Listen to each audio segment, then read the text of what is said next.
Ted Bundy, born on November 24, 1946, was one of America's worst serial killers. He had kidnapped, raped, and murdered many women throughout the 1970s. His series of vicious killings spanned through 7 U.S. states. Ted's mom was Eleanor Louise Cowell. His father, however, is unknown. It is possible that not knowing who his father was and his father not being present in his life had a major impact on him. For the first 3 years of his life, Ted lived with his mom and his maternal grandparents. Ted, along with many others, were told that Ted's grandparents were his parents and that his mom was his older sister. Ted had a lifelong resentment towards his mother for not talking to him about who his real father was and leaving him to find out who his real father was himself. After graduating from high school in 1965, Bundy began attending the University of Puget Sound for a single year before transferring to the University of Washington so he could study Chinese. During the fall of 1969, he met his soon-to-be girlfriend Elizabeth. That same year, Bundy would take a dark turn and he attempted his first kidnapping in Ocean City, New Jersey. In 1971, he took a job at Seattle's Suicide Hotline Crisis Center, which is where he met and worked with Ann Rule, a former Seattle police officer. Ann was an aspiring crime writer, and she would eventually write about Ted Bundy. Not long after midnight on January 4th, 1974, Ted went into the basement apartment of 18-year-old Karen Sparks. He bludgeoned Karen with a metal rod from her bed frame before forcefully shoving it into her vagina. The attack left Karen with massive internal injuries, and she remained unconscious for 10 days. She survived the attack but was left with permanent physical and mental disabilities. During the early morning hours of February 1st, 1974, Bundy broke into the basement room of Linda Ann Healy, beat her unconscious, and then kidnapped her. In the first half of 1974, female college students went missing at a rate of about once a month. In August that same year, Bundy received an acceptance from the University of Utah Law School, and he moved to Salt Lake City. Bundy once said that he was devastated to find out that all the other students had some intellectual capacity that he did not. He said that he found the classes to be completely incomprehensible. The following month, Bundy would commit more murders.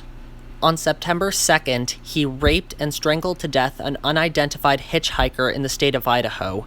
The next day, he returns to the scene of the crime to photograph and dismember the corpse. On October 2nd, he kidnapped and murdered 16-year-old Nancy Wilcox in the suburbs of Salt Lake City. He then buried her remains near Capitol Reef National Park. On January 12, 1975, Bundy murdered Karen Campbell, who happened to be his 14th documented murder. Those murders were just some of the many that Bundy committed in the northwestern U.S. In February 1976, Bundy was charged with the attempted kidnapping of Carol Durange. The judge found him guilty of the attempted kidnapping and the assault of Carol Durange, and Bundy was sentenced to 1 to 15 years in Utah State Prison. Later that month, Bundy was charged with the murder of Karen Campbell. In June 1977, Bundy's preliminary hearing began. He decided to serve as his own attorney, so he was excused from wearing shackles. During a court recess, he asked to visit the library of the courthouse to research for his case, which was granted. He then proceeded to jump out the window of the library and escape.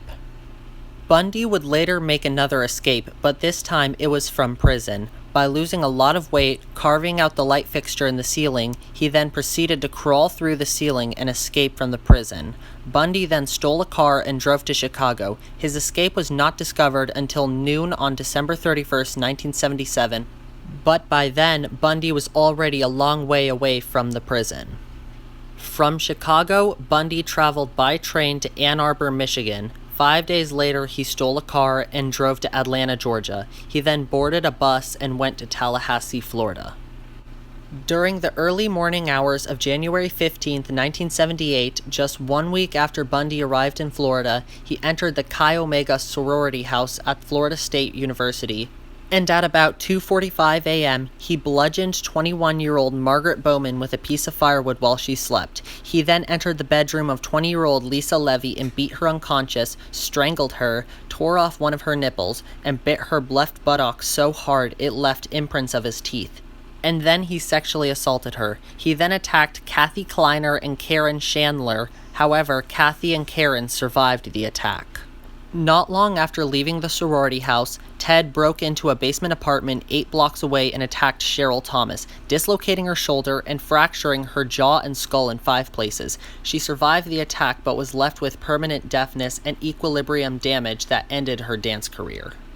On February 8th, Bundy would then murder 12-year-old Kimberly Diane Leach. 7 weeks later, her partially mummified remains were found in a pig farrowing shed.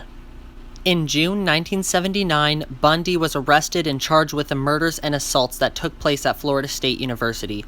Ted was facing a possible death sentence, and he just wanted to be in charge of everything. During the trial, Bundy legally married Carol Ann Boone.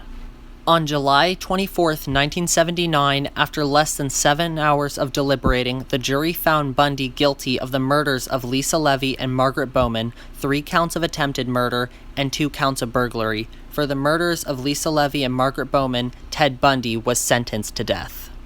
On February 10, 1980, Bundy was found guilty of the murder of Kimberly Leach and for the 3rd time was sentenced to death by electrocution. In October 1981, Boone gave birth to her daughter and declared that Bundy was the father.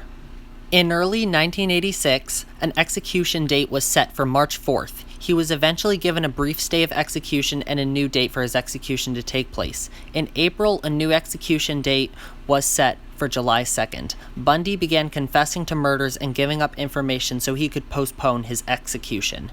He had successfully done that several times, and eventually a firm execution date of January 24th, 1989 was set. With all appeals exhausted and no more motivation to deny his crimes, he decided to finally be honest. He confessed to the lead investigator in his crimes, Detective Keppel, that he had committed all the murders he was suspected in. He even confessed to using his ex-girlfriend Elizabeth's fireplace to incinerate a severed head. Bundy confessed to detectives from Idaho, Utah, and Colorado that he had committed many murders in those states as well. Eventually, he had ended up confessing to 30 murders. When Bundy realized that he would not be getting any more stays of execution, he tried to get executive clemency, which of course wasn't successful. Just hours before his execution, Bundy gave a final interview. The interview was recorded and broadcast to the nation. In the 45-minute interview, he decided to blame pornography as the reasoning for his crimes. On January 24, 1989, Ted Bundy was moved to the electric chair. While he was walking down the hallway to the death chamber, he was confessing to the murder of Suzanne Curtis. His final statement was, quote, "I'd like you to give my love to my family and friends." A leather strap was then pulled over his mouth and chin, and a hood was placed over his head. The current was then switched on, and at 7:16 a.m., Ted Bundy was pronounced dead. It has been confirmed that Bundy had killed 30 women across the United States. However, that total could be much higher.